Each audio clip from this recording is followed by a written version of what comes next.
I'm joined today by Zoey Henderson from Function Adaptogenic Beer. I've got Luke from Lucky Saint and Amanda Thomson from Thomson and Scott.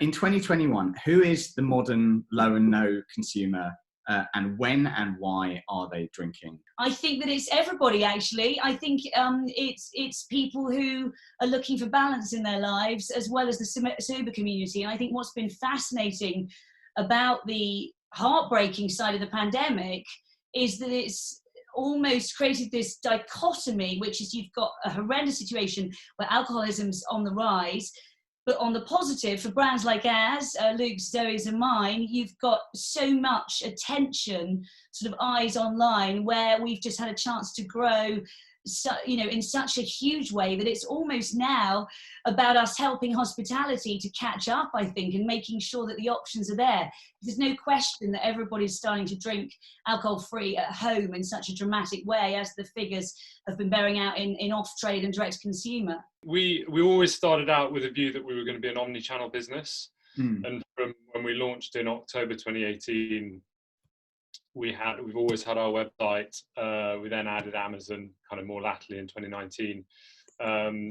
We had a small grocery business with Sainsbury's, so we were in 100 stores in Sainsbury's, but we really put all of our main bunch of our energy into growing the on-trade business for the first 18 months.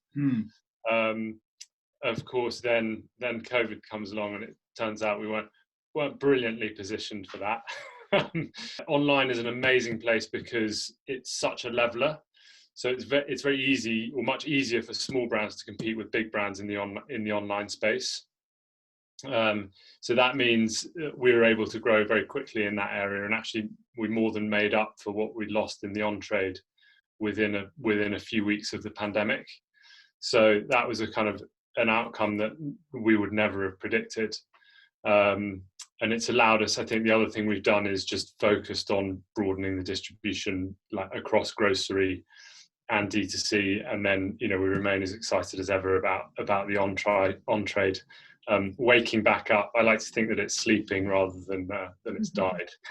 It's interesting you say that, because I think the stat is that 1 in 4, and this is before the pubs closed, 1 in 4 pub visits are now non-alcoholic. Is that correct? Yeah, and it's even more, and 1 in 3 restaurant visits is alcohol-free. The moderation trend is happening across, like kind of coming back to your original point, the moderation trend is happening across, not just in young people. They seem to be getting all of the press, the fact that 1 in 4 18 to 24-year-olds is teetotal, but actually every age demographic is moderating. And that's leaking into some kind of different occasions during the week. So typically it's midweek occasions where you see more moderation, and it's lunch times where you see more moderation. So as the on-trade comes back and the consumer has kind of moved on from where it was a year ago, there's this kind of great opportunity for the on-trade to embrace some of those periods, which are actually typically kind of lower trading periods as well. And Zoey, your brand has a bit of a unique proposition in that it's not just low to no, but it's adaptogenic. Yeah, I mean, we actually launched during 2020, which was still working out if that was a good idea or not. But it certainly meant that like Luke was saying, the playing fields are very much leveled in the fact that we were launching straight to D2C. We didn't have the whole kind of, 18 months to 2 years trekking on the on-trade, building up your support with vendors and really kind of building those brand ambassadors through venues. So, we launched D2C, and we launched at a time where I think people were looking more online for non-alcoholic options, and also having that chance to experiment a little bit more. The on-trade is making leaps and bounds in the offering, but I think there were certain pockets where the offerings would be great, and there were still lots of venues you'd go into, and you're lucky if there was one non-alcoholic beer, or maybe one spirit, and there certainly wasn't the range and the menu kind of written around it, giving people that offering. So I do hope when we wake up and everything kind of comes back out of hibernation that was going to change. But going back into why we started, I mean, adaptogens are natural herbs and plants that you find in nature that just naturally help your body adapt to stresses. So they're not adding something extra into your body. I use the analogy, you're not kind of bringing more bouncers to the club of your body, you're just beefing up the ones that you do have, so they're better prepared to keep the nasties out. And that's essentially what adaptogens do. And I really saw that as the no and low space was growing, people were looking past ABV. So, you know, they were either wanting to reduce a little bit or completely. And then they were also looking to other ways that they could help support their health in what I like to call positive wellness. So getting things into their body, whether that be herbs, botanicals, adaptogens. And so I really feel that functional drinks and products is a new and exciting branch for the no and low category, when people really start to look at other ways that they can improve their health past just not having a hangover. Sure. And, you know, you've all got very different propositions, but, you know, I said you're all independents. Did you struggle talking to on-trade operators into getting your products listed and stocked in pubs and bars? Has that been difficult? So we started out in on-trade. We had an interesting experience because, of course, we're now very much omni-channel, as Luke talked about. But when we started, we were a party brand, and we're all about bringing the party to the real world and really positioning it that way. And so it was an interesting journey. Getting into those key venues, we wanted really to be the alternative to champagne, essentially, for naughty, and there really wasn't any competition.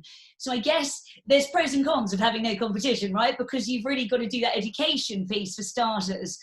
It was very interesting early days when 67 Pall Mall, I guess the world's most famous wine club, came on board, and we were the only alcohol-free there. Then we started picking off various places. We're now launched with the Corbin and King group, of course, the Wolsey, and that's one of my favourite groups in London. And we were picking off bars and restaurants one by one, 5-star hotels. We worked with Limewood and the Pig. But we found that it wasn't really that hard as long as you got to the gatekeeper, because our proposition was really, you know, have you got a decent pouring alternative to champagne that isn't alcoholic? I mean, then the answer's no. And then you get the initial cynicism because, of course, almost all alcohol-free wines have tasted, frankly, disgusting, she says, as an ex-wine snob. And so it was really all about getting it in the right hands, pouring, and people being blown away by the taste. And then that kind of just played out beautifully now in the US, where we've just launched, and it's playing out pretty much the same across the globe, which has shocked me because I was expecting a lot more cultural difference. It's interesting because when you talk to people about low and no, quite often people bring up, you know, the dark days of Caliber and the history of the category hasn't been too exciting. But is there still some work to do in convincing people who haven't bought into it yet, or who, you know, who have kind of turned their own noses up a bit of it, that things have changed? I think that's. Sorry, go ahead, Zoe. I was just going to say, I think the fear is still there. I think that there are people who were burnt early on, you know, and kind of wanted to look for more mindful options, and the quality of product just wasn't there. And then we had the kind of struggle when the quality of product came up to really be kind of going head to head with alcoholic counterparts. We had the issue with pricing, where customers were very used to having non-alcoholic options being, you know, the poor man's relation to the alcoholic alternative, or it was just a fruit cocktail, or it was something kind of some weird concoction by the bartender, and it was kind of poured to you with sympathy. So I think there's a lot of work that we've now been doing in kind of getting it up to people going, okay, these are quality products made in very similar methods to alcoholic counterparts that have spent just as much money on branding and positioning as the alcoholic alternatives, and kind of getting their head around paying the price points that we want them to pay for a premium product. There's definitely still more education to do, certainly, but I think we're making strides for sure. And what does that education look like? You know, how as suppliers, what is your role in that? What can you do? I think everything keeps coming back to quality. Like, as you said, it's got this, you know, alcohol-free beer in particular, which is actually a really well-established category, whereas like, alcohol-free wine is much less well-established, and then alcohol-free spirits are a completely new category. But like alcohol-free beer, it's got this long checkered past with some dodgy products. But actually the opportunity to kind of go into the on-trade and educate them about how the products are made, and when you start talking to those operators about quality, and they start thinking how much effort they put into their wine list and their cocktail list and their food menu, and then they start putting the same amount of thought into their low and no menu, it's a very important but quite an easy education piece to do. And what about, we've spoken a lot about the on-trade, but what about retail and supermarkets? You know, what role do they have to play in growing the category? You know, I want to know, are retailers ranging and merchandising low and no in the right way at the moment? What more could be done there, or is it fine? I'm happy to talk. I think there's a lot of confusion and disparity amongst the retailers, just as, you know, as much as there is amongst the industry, and I do think it's all of our job, Zoe's, Luke, mine, to really help shape this. And I think we have got a big opportunity here. And I think rather than going back to the alcohol brands who are trying to shape it, which I don't think is the right way round, I think there is a lot of education that we all need to do to help make sure that the category is really clear. Because I mean, I'm keen to hear everybody else's point of view, but I hear so much confusion about no and low. I mean, and of course it's a PR catch-all, which works beautifully, but most people who are choosing not to drink alcohol want to know, you know, if something's no alcohol, alcohol-free, or if they're happy to play in the low space. But I believe they're two quite different sort of categories. And even for those people who are choosing not to drink certain days, like we were talking about, perhaps giving up midweek,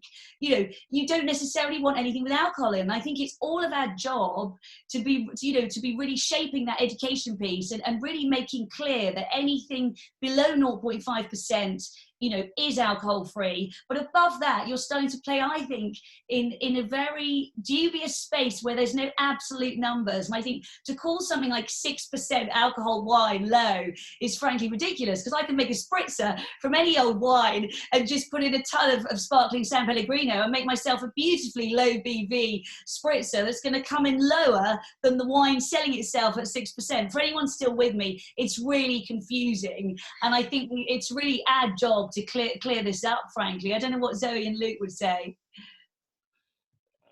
I think from an off-trade perspective, the thing that amazed, where it's such a simple thing, but non-alcoholic drinking habits are being formed at home, not in the on-trade, funnily enough. And the reason for that is a really simple one. It's because it's easier to convince someone to drink an alcohol-free beer, for example, at home on a Monday than it is in a bar on a Friday. And so the role of supermarkets and grocers in this is incredibly important, because it's where so many consumers are kind of forming those habits, and they're looking for, you know, that's where they're exploring. And then, funnily enough, we see those habits being kind of dragged into the on-trade, particularly since it's been shut predominantly for the last 12 months. The other thing I think we're seeing is that consumer demand is actually tracking well ahead of distribution. So where you've seen, if we take Spain as an example, where alcohol-free take-up is enormous, it's like the alcohol-free penetration is 15 times higher in Spain than it is in the UK.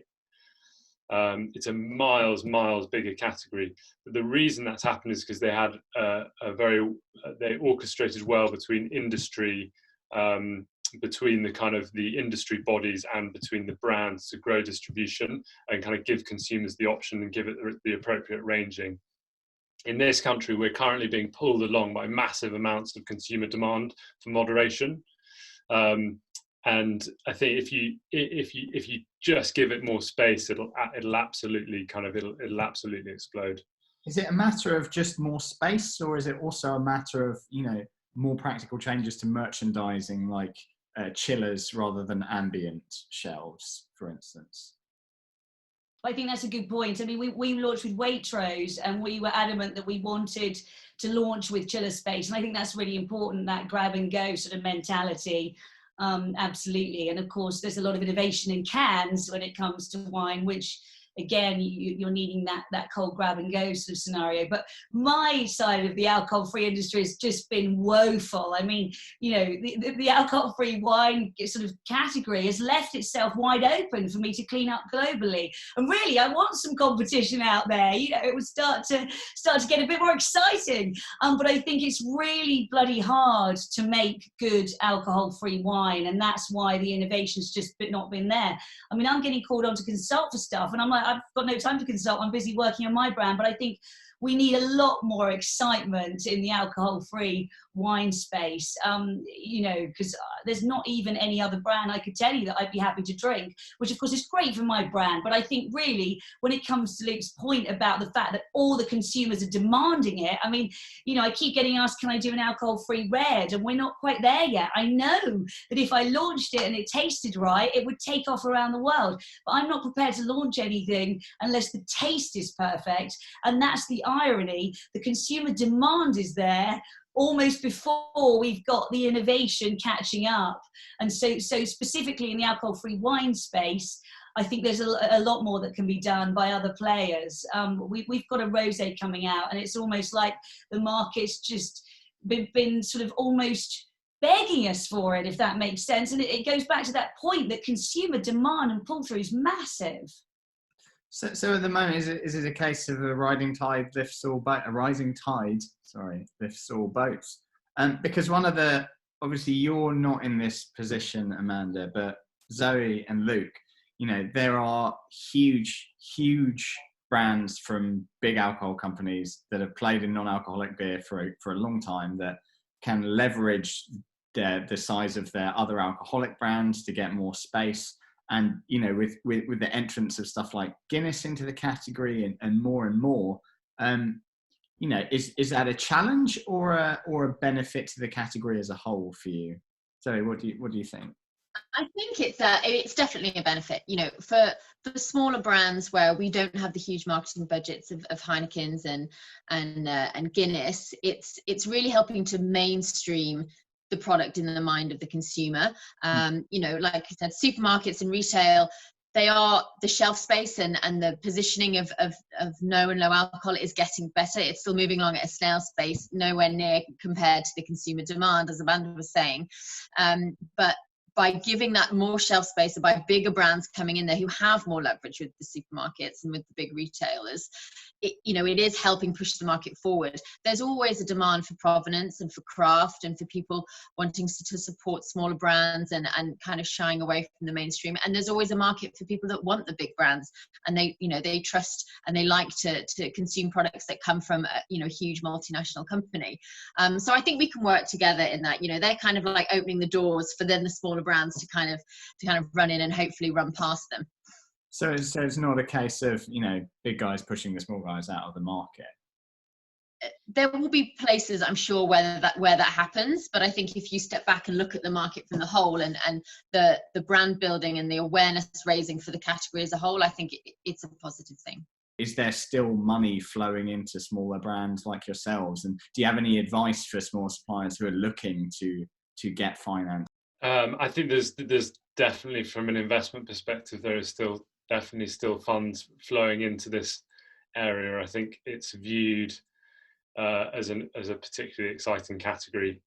We raised a round recently from a fantastic group of investors, including the founders of Innocent. So I think, we're very much at the early stages, and it hasn't been. I know it was, this time a year ago, it was a very kind of uncertain moment, like what was going to happen to very small businesses. But I think it comes back to this point we touched on earlier around D2C having a great leveling effect, because you can still grow as a small brand in that space. So lots of brands have continued to perform really well. And actually, even in grocery, and kind of coming back to that, Zoe's point around competing with the big brands in grocers, even then we're seeing our metrics in one of our big grocers are, this year we've got the best, we've had the highest repeat rate, the highest rate of sale, and the highest shopper loyalty. So there is, the big guys open up the category, but it opens it up for all consumers, and there's still lots of opportunity for smaller brands to deliver in terms of, the quality proposition that they want to offer.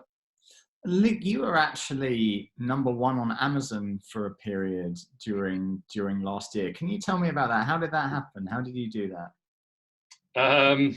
I'm not sure there's a magic trick to it, but we were the number. So we were number 2.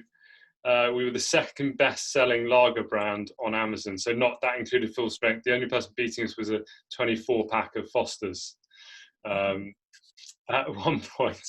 So I think it comes. Amazon's a very level playing field. The algorithm that helps dictate your success analyzes the reviews on your product, the repeat purchase rate on your product. And so when you have a very high scoring review score, when people keep buying your product, it rates you very highly and helps you to perform better and better and better. So that's what I'll put it down to. I'd be interested to know what all of you see as the biggest challenge for your individual brands going forward. Yeah, we haven't taken VC. We've been resolutely holding on, and I've got a sort of very ambitious plan for global domination with Naughty. And so there's always a complicated dichotomy between, just hanging on and getting whatever you can and putting it back into the business. And so the sort of challenge with being an incredibly ambitious founder with a huge opportunity globally, but equally wanting to retain independence to a certain point, is probably my biggest challenge. I was really excited and desperately nervous about the US because I was adamant I wanted to win the hearts and minds in the US, and we only launched there in Thanksgiving. And I mean, if this isn't sort of testament to any brand like Zoey's, Luke's, any independent who creates a craft brand sort of success, we've done everything on really scrappy budgets and just sheer graft and just getting the story out there. And of course, for me, everything comes down to taste. I mean, I've always said, let's all stop talking hypothetically and just start tasting with drinks, because unless all of our drinks are bloody impressive, we wouldn't be here talking to you. I'm sure everybody would agree with that. No matter how good your marketing is, your story, if your drink doesn't taste damn perfect, then I wouldn't bother. But I think it's perfectly possible. Wine Enthusiast have just been raving about us. That's the America's biggest conventional wine publication. I mean, that's blown me away. And we've done all that with what the Americans love to call a really scrappy budget, virtually no marketing. I mean, we're all a word of mouth brand who's pure PR and storytelling. So I just think it's really possible now with the way that the world has gone. If you've got an incredible product, and you can get your buzz out there to grow as well as we have. But going back to my point, the challenge is to continue the incredible growth and reach the ambitious point that I want to, while still, just being really cautious about our raises along the way. One of the things you mentioned there is about getting liquid to people. And before the pandemic, much of that would have been done through sampling, but you obviously can't really do that in the same way, at least not in stores or in pubs. How do you get around that? Well, I guess reviews, we've been really lucky that, I'm nervous to say it, but we've not really had a bad review for Naughty. I mean, I guess, we've been really lucky that the great and the good of the drinks industry have declared Naughty the potential holy grail and alcohol free. And I think as soon as a very famous critic did that, that's when the ball starts rolling, and that's the media world we live in. And that wasn't paid for. We've never paid for any press or reviews. We've been staunchly independent. So when we've had celebrities love our brand, we say they're just as important as, your next door neighbor. So we've remained, just really all about taste. And getting back to that point about reviews, I think, you can make people give fake reviews, and I guess you could. I mean, I'm sure it's perfectly possible, and I'm sure bigger brands might do it. But I think, if you stick to your guns and you've got incredible product, then people will talk about it. Zoey, what do you think? I think for us as a relatively young brand, we only launched back in November last year. It's about the education pieces around functional drinks. We are the no and low category, and how people define that itself is growing. And there's education to be done around that still. Lots of education to do around ABV and how people are receiving these drinks and the occasions at which they're now fitting into. But for us, it's going that extra bit and building that awareness around functional drinks and around adaptogens. The adaptogen market and the mushroom market itself is showing huge growth in the States. Medicinal mushrooms and functional mushrooms are one of the top health and wellness kind of growth products at the moment, and now it was from like supplementary revenue, and now it's coming in from more people using it in food and beverage products. So there's lots of more products coming to market, especially in the US, that are integrating herbs and adaptogens into their ranges. But I think it's about educating people. It's a beer, it's made with mushrooms. A lot of people are like, what, is it magic? Am I going to get high? Does it taste like mushrooms you'd find in a pizza? No. So there's wording and messaging around that to build that profile. And then, like Amanda, I'm set for world domination. So it's how then you scale those messages into different territories. Asia, are very familiar with mushrooms from a medicinal and culinary perspective, where there are certain countries in Europe that aren't so familiar with them. So it's about how we can take our product and adapt that messaging and keep that education pieces going across territories. So you were saying that you think draft is the biggest opportunity or area to go into next for non-alcoholic beer. Yeah, that's right. So we launched. We actually launched at Lucky Saint. We launched this just over 12 months ago in January 2020, having not been sure about doing it, and everyone was saying, will there be enough demand there? Will the rate of sale exist to warrant having alcohol-free beer on draft? And anyway, I sort of toed and froed on it for a while, and then we went all in and launched in Jan 2020, and the rate of sale was just miles higher than we expected it to be. We ended up selling 3 months stock, what we thought was going to be 3 months stock, in 3 weeks. And the rate of sale was, in some instances, was like 6 times what our minimum expected rate of sale would have been. And I think when we look at it from a category perspective, in this country, I believe 90% of on-trade beer sales are on draft. So if we want the alcohol-free category to become more than a kind of tiny proportion of the overall beer category, draft is the most important thing. And when we look at it from a kind of with a consumer lens on, the experience that you get on draft is just it's the same as a full-strength beer. And that was what I found kind of quite disarming a year ago, was that suddenly you could have a pint of alcohol-free beer and it was the exact same experience that you got from a full-strength beer. And from a consumer's perspective, they don't have to say that it's alcohol-free, whereas the kind of classic after-work scenario would be 4 people having a pint and 1 person having a bottle of Heineken Zero, and you'd be the one standing out, and actually suddenly draft takes all of that out of play. And it's really now, I mean, it's one of our big focuses for this year. And you were asking about challenges, and I view it as an opportunity, but it'll be really interesting to see as the on-trade wakes back up just how quickly that's adopted, because it does serve such an interesting, it solves such an interesting, how do I say, like kind of dilemma, as it were, for the on-trade, because consumers have spent, I think the stat is 38% of consumers have increased their moderation during COVID. So they're going to bring those habits back to the on-trade when it opens, and how does that play out? And so having a fantastic offering, whether it's beer, wine, or spirits, making that as appealing as possible from a consumer perspective is what's going to allow venues to really make the most of it.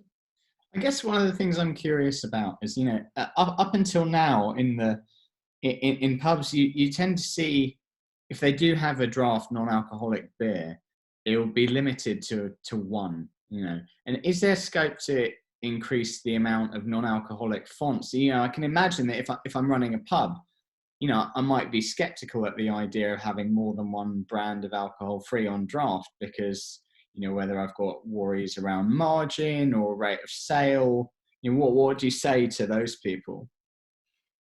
Well, I think you have to start with one, right? So before we start from a point where very, very few venues have alcohol-free beer on draft. It's reasonably easy once you've got one on to find out what the demand is, and whether, you know, you then get onto the question of whether you need two or three. We all of the experience that we have is that the rate of sale and the demand existed pre-COVID, and we think the world has changed an awful lot in the last 12 months. So we think it's going to come back with a different, with a much higher level of demand. And Zoe, you're not on draft yet. You're just in bottles at the moment. What's your experience been with the on-trade? So, I mean, very little. I mean, my background is in hospitality, so it's very strange to launch a product and not have that support and not be kind of working in the networks that I found so familiar and have done for years. So we're yet to kind of focus on the on-trade. A complete flip to how you would normally launch a product. You know, your on-trade would be your starting point. You know, D2C was our starting point. Now we're launching into retail. We're going into Planet Organic next month. And for us, the on-trade is kind of like the cherry on. We hope it's going to be like the cherry on the cake at the end of quite an unusual start to a brand. But I hope that we don't find ourselves in this unusual situation where, as Luke was saying, the desire for non-alcoholic products is growing. People have been moderating, they've been experimenting in the comfort of their home, they've been finding their new favorites. And then we're going to have an on-trade coming out of hibernation that is going to be a little bit sore and broken for a while. And I hope that people have the foresight to make sure they're updating their menus now, to make sure that they're really looking at their products rather than going into fear and survival mode and going, can't take on anything else. Let's stick to our firm favorites, the things that were selling well in, you know, 2019. Let's stick to those ranges. That's what worked then. And I hope that there'll be a bit more thought around it, because consumer choices have changed. You know, how people are drinking, when they're drinking, what they're drinking is all changed. Everything's been flipped upside down, and people are moderating more. So I really hope that venues are thinking now about that planning and making sure that if they don't have a good enough alcohol-free offering, that they're really, you know, getting in contact with brands, getting in contact with the wholesalers and saying, look, what can we do to make sure that we're ready for a different type of consumer coming out of this space. I'd really like to revisit one of the points we touched on about 15 minutes or so ago, when I asked about what retailers can do on the shop floor to boost the category, because I buy and drink a lot of low and no myself, and I noticed that 90% of the time, barring one or two SKUs, it's all ambient and it's all in the booze aisle. And I was wondering if there are, you know, more opportunities for stuff like, as you say, chilled space, you know, cross merchandising with other categories, other opportunities. You know, what's not being done that could be done? I think it needs to be a clear category of its own. And I think at the moment, different retailers, you know, no fault of their own, are putting it in wherever they think is the most obvious place. And it's a whole mixture of places, isn't it? We get a lot of consumers saying they can't find the alcohol-free range, and it will turn out to have been mixed up with fruit juice or something. I mean, so I think it should be a very clear category that has autonomy now. I mean, of course, you know, be in the chillers too, but I think to mix it up either with booze or with fruit juice and complete soft drinks is a misnomer. Because I think we've got to be clear, none of us are targeting our products at children. So I think that's where it just needs to be an autonomous category, I think, that we start to shape. Yeah, I think there's got to be promotional periods when, for example, can we have, if there's a summer barbecue promotion, that there should be both alcoholic and non-alcoholic options that go alongside that kind of whole piece. But I think, you know, it's all moving in the right direction. I don't think these things ever move probably as quickly as we on the brand side would like them to. But I think it is moving in the right direction. It's about signage and having a great range. Like some of the retailers in particular, their non-alc offerings have moved on so much in the last 12 months that actually the non-alcoholic bays are looking really, really impressive now, and they're a great place to go and shop. So the more, if we can get better signage in there, then great. If there could be more gondola ends space awarded to the category, that can only help.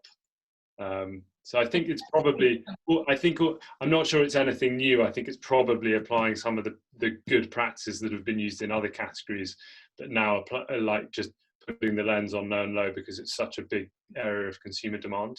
But I think that the new part for me is about the clear signs and the alcohol-free signs, which I think should 100% be separate from low. And I think that's where a lot of the confusion's occurring. Waitrose have done a good job with us about getting us involved with the promotions. Whether it was Valentine's or Dry January or whatever, right? But as you say, I think the more you've got this for the promotion, alcohol and alcohol-free, I think that's a great idea. Sure.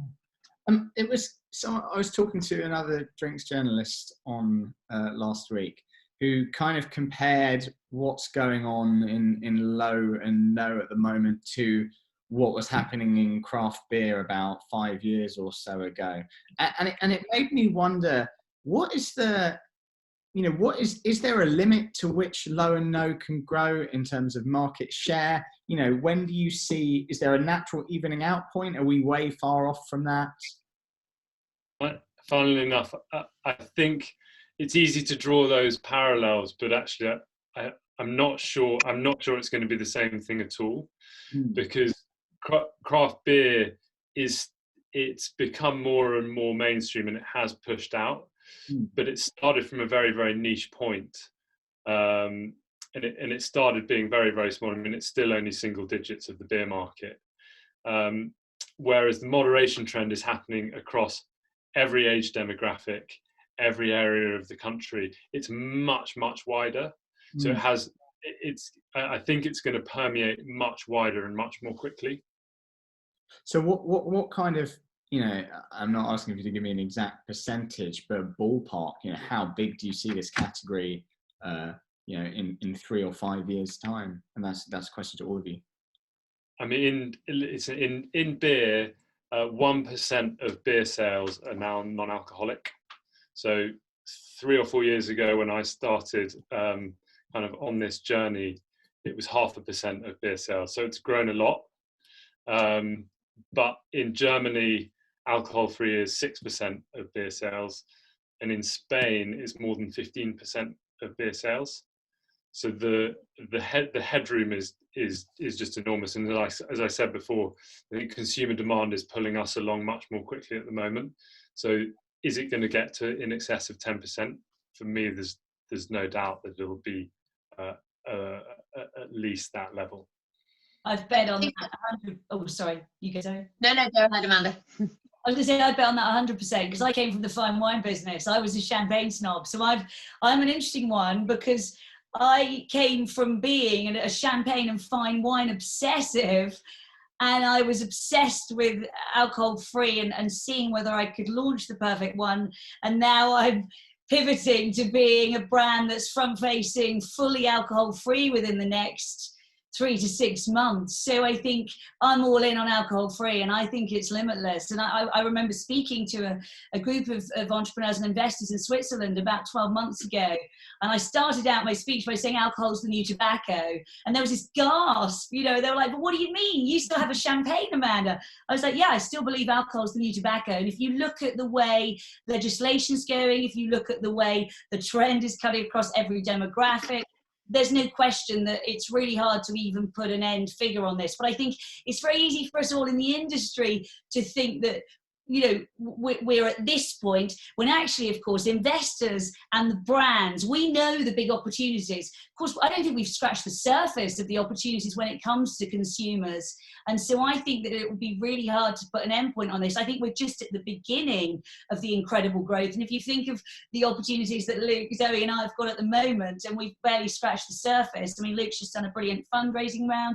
So he's just launching to great acclaim. I'm selling around America, around the world. I mean, I think it's hard really to put an endpoint on this. I think this is nothing like a zeitgeist sort of trend that's just going to be ephemeral. I think this is the way the world's going, frankly. Mm. Do you think we'll see much consolidation of smaller brands by bigger suppliers then going forward?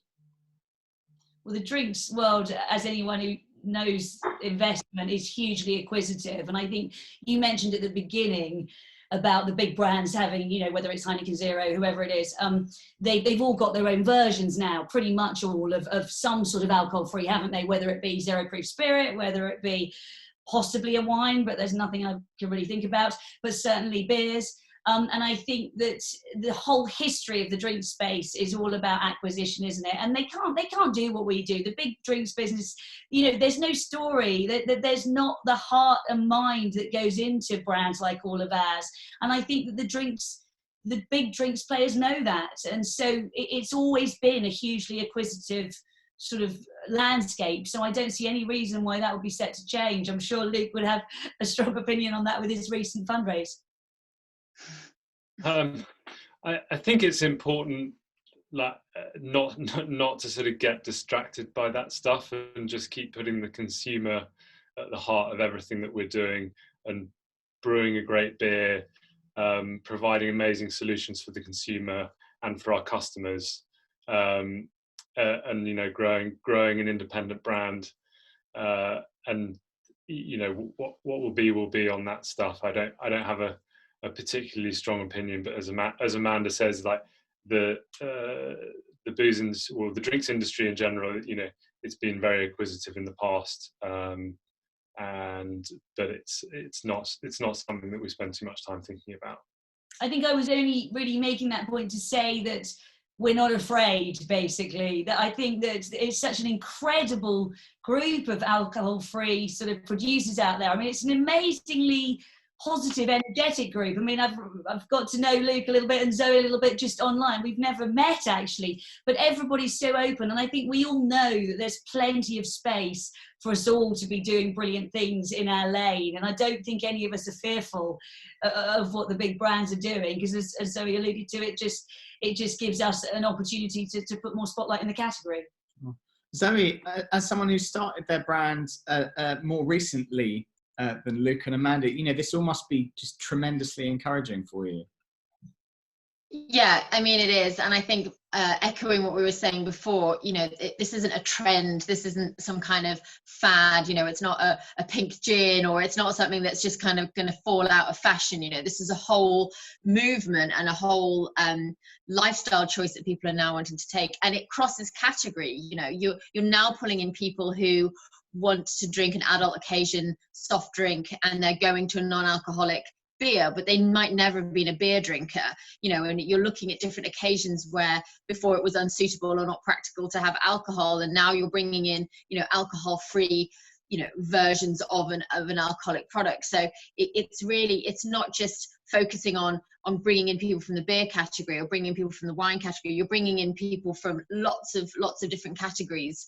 So it is really exciting, and I think we're just at the very beginning of what we can do. We're creating a whole category that didn't exist before. Adult softs was a thing, but the whole non-alcoholic adult drinks space is just huge. So it's exciting, and as Amanda was saying, it is really supportive. That there are lots of brands doing amazing things, but there aren't so many brands that it's overwhelming. It's quite a close community. People are quite connected, and everyone's very open to helping and supporting, which is amazing, because together in our unique opinions, our unique products, our unique angles and segments of the market that we're targeting, we're kind of on a mission all together to raise the bar, and it feels like a very collaborative space, which is really exciting for a young challenger brand. Guys, I think that that answers most of the questions that I wanted to cover. But before we sign off, are there any other points that any of you would like to talk about that you don't feel like we've hit on yet? I think that's been great. Good. Good. Luke, Great to talk to you all. Thanks for having me. thank you so much for joining us. Thanks, Thanks, Daniel. guys. It was Enjoyed great. it. Thanks, See you. Zoe. Thanks, Amanda.